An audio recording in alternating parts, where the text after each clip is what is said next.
70,000 employees. And so with that, we inherited a management of state government that was not as workable as it should be, not as efficient as it should be for the taxpayers, and we didn't deliver services as well as we should. And so that started the historic efforts for transformation. And in my first term, with the support of the General Assembly, we actually merged 13 different agencies or groups, and we created millions of dollars of efficiency just through that small effort over the first year. The second part of the effort in transformation occurred with the appointment of the Transformation Advisory Board. And I am delighted that they have joined with us because they have worked extraordinarily hard. And I emphasize we have the Senate Pro Tem Jim Hendren here, we have the Speaker of the House Matthew Shepard, that this was a joint effort between every step of the way between the General Assembly, the legislature, and the executive branch. We worked in partnership to accomplish this. I'll get to Representative Davis because he carried this bill.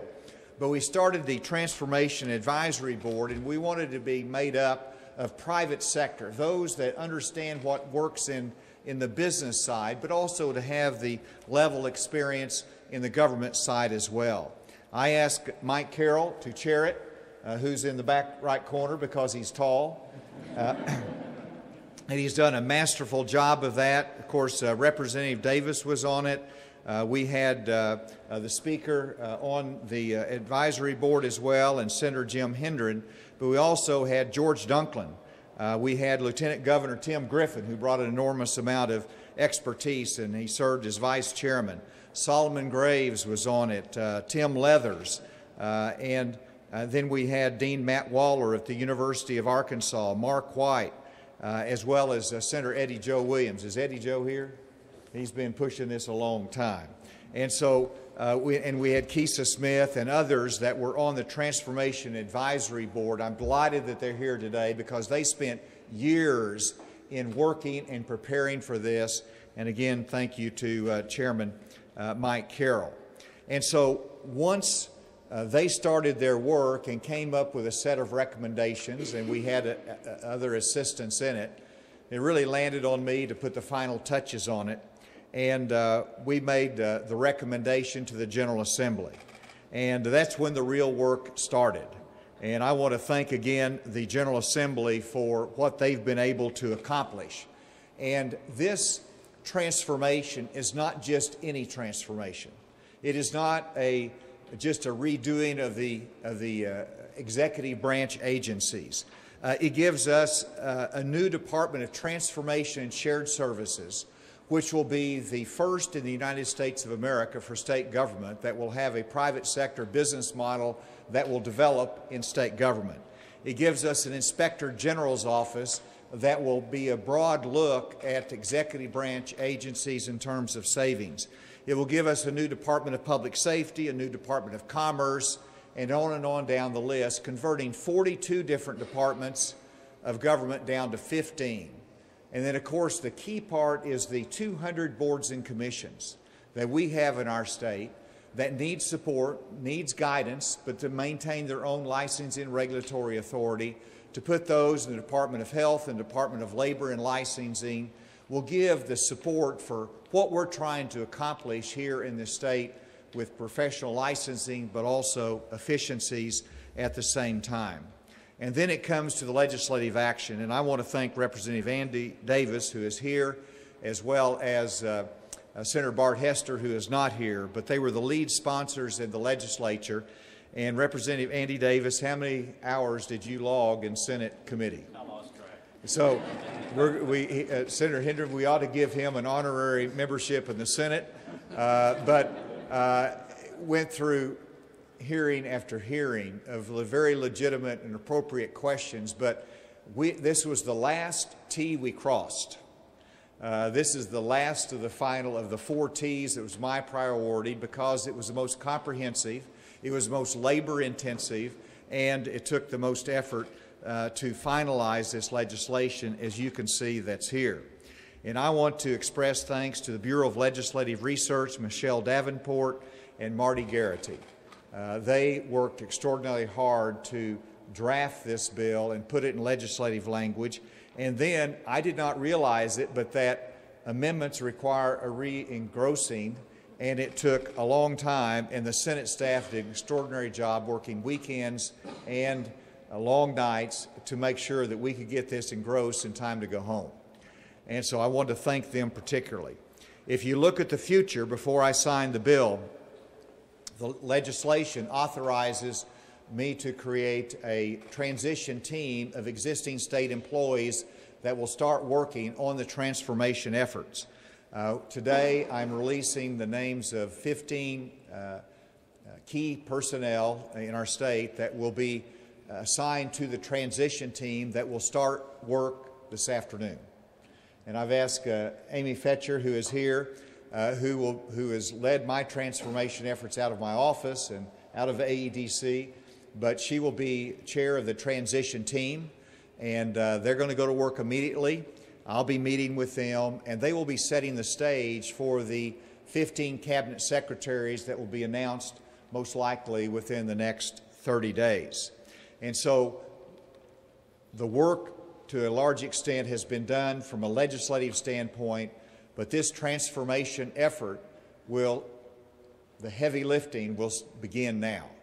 And we're going to be committed to it. We're going to be working hard to make sure that it's successful. And so with that, our objectives are better managerial control. Our objective is to make sure that we provide services to the taxpayers of Arkansas, and we do it efficiently.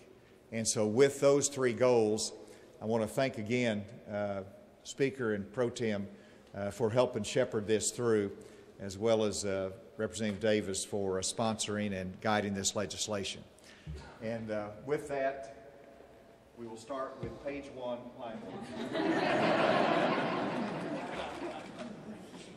I don't think so. I am going to sign it and attest that I've read this as well, which I have.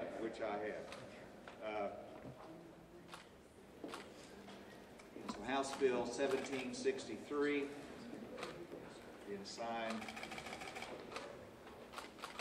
this 11th day of 2019. And with that, we have now finalized the 4 T's, and now we're ready to dot the I's and get to work. And let's give a round of applause.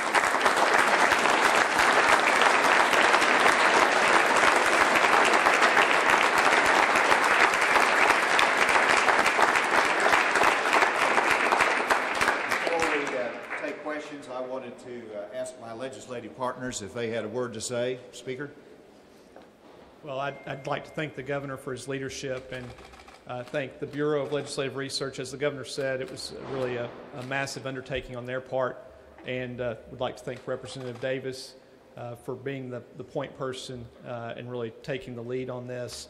The fact that he worked so diligently on it allowed myself and others to focus on some of the other things we were working on in the session. So I'd like to defer to Representative Davis to make some comments on behalf of the House.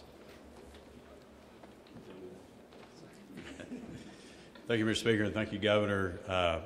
Didn't really have any words prepared, but I have been thinking over the last few days as we finish this process how honored I am to have gotten to usher this through. This is the type of initiative and legislation that you hope to not only be a part of, but see accomplished when you decide to run for office like the House of Representatives. So thank you, Governor, for being behind this and getting it started. Thank you, Mr. Speaker, for letting me play a role.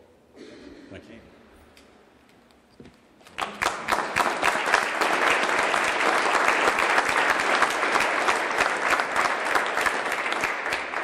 Well, I think the governors thank the folks that I want to thank, but especially Amy and Mike. They did a great job with the transformation process. As I said, you can't say enough about the staff in the Senate and BLR.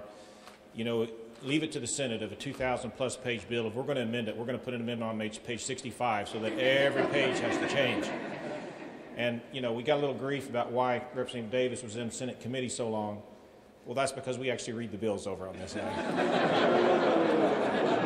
Not really. They read them too.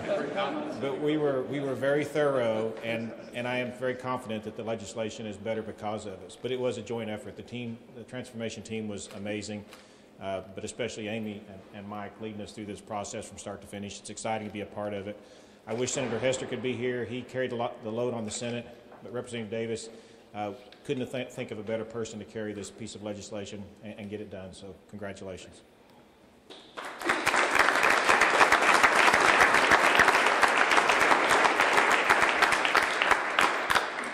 With that, be happy to take any questions. You said that you're most likely going to announce secretaries in the next 30 days? 30 days. Are you looking to bring new people in? I won't make any comment beyond that. Stay tuned. Obviously, I'm very, very happy with the cabinet that I have, and so I fully expect, there to be an interview process, and we'll look at that very closely as to who those secretaries should be.